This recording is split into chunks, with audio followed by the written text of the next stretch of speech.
On Monday, Americans remembered 9/11 with minutes of quiet, emotional speeches, and calls for educating the next generation about the terrorist acts that occurred 22 years ago.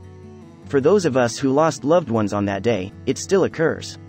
Everyone else continues. As he arrived at the World Trade Center in New York to pay tribute to his killed brother-in-law, Daniel McGinley, Edward Edelman stated, "And you find a way to move forward, but that day is always happening for you."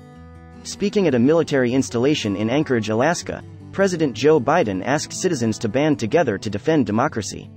His visit, which came as he was traveling to and from Vietnam and India, serves as a reminder that, no matter how far away, the effects of 9/11 were felt across the country. Every American's heart was hurt on this day, according to what Biden said. Nevertheless, American hands went up in every major city, small town, suburb, rural town, and tribal community, ready to help where they could. A terrorist attack that changed American foreign policy and home anxieties resulted in the deaths of over 3,000 people when hijacked aircraft struck the World Trade Center, the Pentagon, and a field in Pennsylvania. On that day, we were one country, one nation, one people, just like it should be, Eddie Ferguson, the fire rescue chief in Goochland County, Virginia, remarked over the phone just before the anniversary.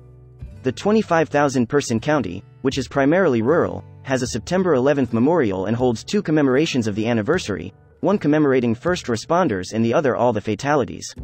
Vice President Kamala Harris attended the ceremony at Ground Zero with other dignitaries on the National September 11th Memorial Plaza. The ceremony comprises victims reading the names of the deceased and giving brief personal words in place of statements from political representatives. Some expressed support for the military and first responders while others made patriotic statements about American ideals. One praised the Navy SEALs for eliminating 9/11 mastermind and al-Qaeda leader Osama bin Laden in Pakistan in 2011. Another made a plea for justice and peace. One recognized the numerous lives killed in the war on terror following 9/11. And several shared remembrances of lost loved ones. Manuel Ju de Mota Jr., who was born after his father and namesake passed away, said, "Though we never met, I am honored to carry your name and legacy with me.